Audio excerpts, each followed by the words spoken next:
ഇവിടെ ഇത്തരമൊരു ചിന്ത വിദ്യാഭ്യാസ പദ്ധതിയിൽ ഉൾച്ചേർക്കുക എന്നത് വളരെ പ്രധാനമാണ്. അറിവിനെ ജീവിതവുമായി ബന്ധിപ്പിക്കുക, സമൂഹവുമായി ബന്ധിപ്പിക്കുക. അത് അറിവുള്ളവരായി മാത്രമല്ല, അറിവ് ജീവിതത്തിൽ പ്രയോഗിക്കാൻ സാമർഥ്യമുള്ളവരായി കുട്ടികളെ വളർത്തിയെടുക്കാൻ കഴിയണം. അങ്ങനെ കുട്ടികളെ മാറ്റാൻ കഴിയണം. ആ വഴിക്കുള്ള ശ്രമങ്ങളാണ് സർക്കാർ നമ്മുടെ സംസ്ഥാനത്ത് നടത്തുന്നത്. ഉന്നതമായ അക്കാദമിക് നിലവാരം ലക്ഷ്യം വെച്ചുകൊണ്ടാണ് നാം നീങ്ങുന്നത്. അതിൻ്റെ ഭാഗമായാണ് സ്കൂൾ തുറന്നുള്ള ആദ്യത്തെ 2 ആഴ്ച ചുരുങ്ങിയത് 1 മണിക്കൂറെങ്കിലും പൊതുവായ കാര്യങ്ങൾ കുട്ടികളുമായി പങ്കിടണം എന്ന് സർക്കാർ തീരുമാനിച്ചത്. ആ പ്രശ്നങ്ങൾ ഇവിടെ ബഹുമാന്യായ അധ്യക്ഷൻ നേരത്തെ എടുത്തു പറഞ്ഞിട്ടുണ്ട്.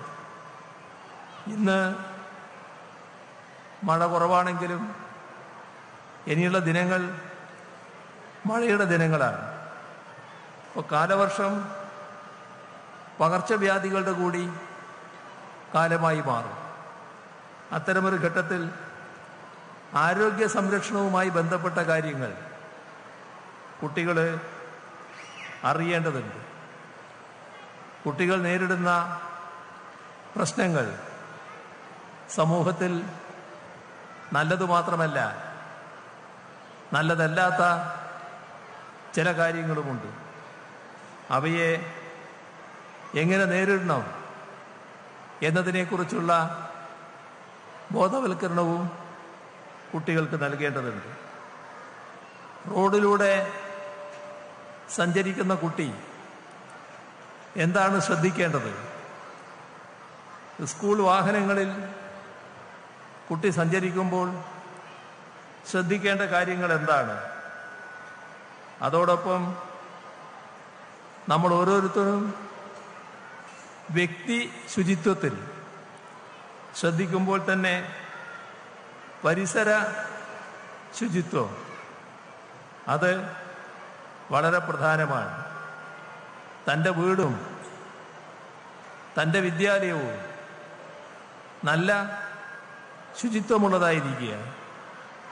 അങ്ങനെ ഹരിത ക്യാമ്പസ്, ഇതെല്ലാം കുട്ടിയുടെ അറിവിൻ്റെയും ധാരണയുടെയും ഭാഗമാക്കാനാവണം. അതോടൊപ്പം ആരോഗ്യം, വ്യായാമം, കായികക്ഷമത, ആഹാരശീലം ഇവയെല്ലാം കുട്ടികളുടെ പരിഗണനാ വിഷയങ്ങളാക്കി മാറ്റേണ്ടതായിട്ടുണ്ട്. ഇതിൻ്റെ എല്ലാം കൂടെ തന്നെ പൊതുമുതൽ എന്താണ്, അത് സംരക്ഷിക്കേണ്ടതിൻ്റെ പ്രാധാന്യം കുട്ടികൾ തിരിച്ചറിയണം. അതോടൊപ്പം തന്നെ നിയമാവബോധം, എങ്ങനെയാണ് ഭാവി ജീവിതത്തിൽ നിയമാനുസൃതമായി കാര്യങ്ങൾ നടത്തുക എന്നതിനുള്ള അടിത്തറയാണ് നിയമാവബോധം. കാലാവസ്ഥാ മുൻകരുതൽ, ഇതെല്ലാം ചർച്ച ചെയ്യപ്പെടേണ്ട വിഷയങ്ങളാണ്. ഇപ്പോൾ നമ്മുടെ കുട്ടികൾ ചിലയിടങ്ങളിലെങ്കിലും സംഘം ചേർന്ന് ശരിയല്ലാത്ത നിലയിൽ പെരുമാറുന്നത് നാം കാണുന്നുണ്ട്. അവിടെയാണ് പരസ്പര സ്നേഹത്തിൻ്റെയും സഹകരണത്തിൻ്റെയും ഇടങ്ങളായി വിദ്യാലയങ്ങൾ എങ്ങനെ മാറ്റാം എന്നതിനെക്കുറിച്ച് കൂട്ടായി ആലോചിക്കേണ്ടത്. അതിൽ വിദ്യാർത്ഥികൾക്കും പങ്കുവഹിക്കാനാവണം. ഇവിടെ സാരോപദേശക രീതി മാത്രമല്ല, വൈവിധ്യമാർന്ന പ്രവർത്തനങ്ങളിലൂടെ ഇത്തരം നല്ല കാര്യങ്ങൾ കുട്ടികളെ ബോധ്യപ്പെടുത്താനാവും. നമ്മുടെ സംസ്ഥാനത്തിൻ്റെ മതനിരപേക്ഷതാ ബോധത്തിന് കേരളത്തിലെ വിദ്യാലയങ്ങൾ വഹിച്ച പങ്ക് വളരെ വലുതാണ്. ഒരേ ബെഞ്ചിൽ വ്യത്യസ്ത ജാതി മതസ്ഥർ ഇരുന്ന് പഠിച്ച കാലമാണ് പഴയത്. ഇന്ന് ബെഞ്ചിന് പകരം സീറ്റിൻ്റെ അവസ്ഥ ചിലയിടത്ത് മാറിയിട്ടുണ്ട്. പക്ഷേ ആ സാഹോദര്യ ബന്ധം ഇന്നും നമ്മുടെ ക്ലാസ് മുറികളിൽ നിലനിൽക്കുന്നുണ്ട്. അപ്പോൾ മതേതര വീക്ഷണം, ജനാധിപത്യ ബോധം നല്ല രീതിയിൽ കുഞ്ഞുനാളിൽ തൊട്ടേ കുട്ടിയിലുണ്ടാവേണ്ടതിൻ്റെ ആവശ്യകത ഏറ്റവും ഉയർന്ന ഒരു ഘട്ടമാണിത്. ഈ മൂല്യങ്ങൾ സിലബസിനൊപ്പം കുട്ടികൾക്ക് പകർന്നു നൽകാൻ കഴിയുന്ന പൊതു ഇടങ്ങളാണ് നമ്മുടെ വിദ്യാലയങ്ങൾ. ഈ പൊതുവിദ്യാലയങ്ങൾ എന്ന തിരിച്ചറിവ് ഇടക്ക് നമ്മുടെ സമൂഹത്തിന് നഷ്ടമായി പോയിരുന്നു. പക്ഷേ അതെല്ലാം കഴിഞ്ഞ 9 വർഷമായി പണ്ടെപ്പോ നടന്നൊരു കാര്യമായിട്ട് മാത്രം കണക്കാക്കപ്പെടുന്ന നിലയിലാണ് നമ്മുടെ സമൂഹം നിൽക്കുന്നത്.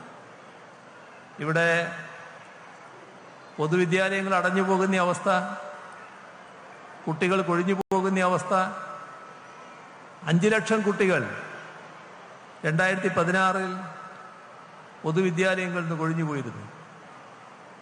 അതോടൊപ്പം 1000 സ്കൂളുകൾ അനാദായകം എന്ന പട്ടികയിൽപ്പെടുത്തി അടച്ചുപൂട്ടാൻ തയ്യാറെടുത്തിരുന്നു.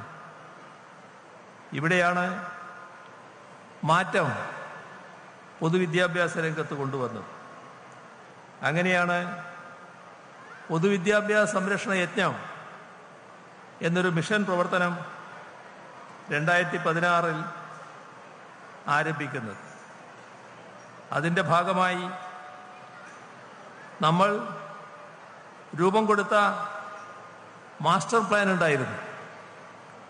ആ മാസ്റ്റർ പ്ലാനുകളിൽ 2016 സർക്കാർ രൂപം കൊടുത്ത മാസ്റ്റർ പ്ലാനുകളിൽ ആദ്യത്തേത് നടപ്പാക്കിയ കേരളത്തിലെ സ്കൂളുകളിൽ ഒന്നാണ് ഈ Kalavoor government higher secondary school. ഇപ്പോൾ 9 വർഷത്തിനിപ്പുറം ഈ സ്കൂളിൽ വെച്ച് പ്രവേശനോത്സവം ഉദ്ഘാടനം ചെയ്യപ്പെടുന്നതിൽ തികഞ്ഞ ഔചിത്യ ഭംഗിയുണ്ട് എന്ന് സാന്ദർഭികമായി പ്രസ്താവിക്കട്ടെ. നാം കുട്ടികൾക്ക് മികച്ച വിദ്യാഭ്യാസം നൽകുന്നതിനായി നിരവധി കാര്യങ്ങളാണ് ചെയ്തിട്ടുള്ളത്. അതിൻ്റെ വിവരണത്തിലേക്ക് ഞാൻ ഈ ഘട്ടത്തിൽ കടക്കുന്നില്ല. നേരത്തെ തന്നെ ഇവിടെ പറഞ്ഞു, 5000 കോടി രൂപ അതിനായി ചെലവഴിച്ചിട്ടുണ്ട്. അതിൻ്റെ ഭാഗമായി ഇവിടെ കാണുന്നത് പോലുള്ള സൗകര്യങ്ങൾ ഒട്ടേറെ സ്കൂളുകളിൽ വന്നു കഴിഞ്ഞു. സ്മാർട്ട് ക്ലാസ് റൂം, നല്ല സൗകര്യമുള്ള ലൈബ്രറികൾ, കുട്ടികൾക്ക് എല്ലാവിധത്തിലുമുള്ള സൗകര്യങ്ങളൊരുക്കൽ, സ്മാർട്ട് സ്കൂളുകൾ, ഹൈടെക് സ്കൂളുകൾ എല്ലാം കേരളത്തിൽ ഒരുക്കാൻ നമുക്ക് കഴിഞ്ഞു. നമ്മൾ അക്കാദമിക് മികവിലാണ് കൂടുതൽ ശ്രദ്ധിക്കാൻ പോകുന്നത്. അതിൻ്റെ ഭാഗമായാണ് ഈ വർഷം സമഗ്ര ഗുണമേന്മാ വർഷമായി കണക്കാക്കുന്നത്. അതിൻ്റെ ഭാഗമായി ഓരോ കുട്ടിയും അതത് ക്ലാസ്സിൽ പാഠ്യപദ്ധതിയിൽ വിഭാവനം ചെയ്ത പഠന ലക്ഷ്യങ്ങൾ നേടിയിരിക്കേണ്ടതായിട്ടുണ്ട്. ഇതിൽ കുട്ടിക്ക് ഉത്തരവാദിത്വമുണ്ട്. കുട്ടിയേക്കാളും ഉത്തരവാദിത്വം അധ്യാപകർക്കാണ് എന്നത് ഓർമ്മിക്കേണ്ട കാര്യമാണ്. കുട്ടികളുടെ സുരക്ഷിതത്വം വളരെ പ്രധാനമാണ്. അതിൻ്റെ ഭാഗമായി കെട്ടിടങ്ങളുടെയും മറ്റ് ബന്ധപ്പെട്ട കാര്യങ്ങളുടെയുമെല്ലാം കാര്യങ്ങൾ ഗൗരവമായി പരിശോധിച്ചിട്ടുണ്ട്. നേരത്തെ തന്നെ ബന്ധപ്പെട്ടവർക്കെല്ലാം നിർദ്ദേശങ്ങൾ നൽകിയിട്ടുള്ളതാണ്.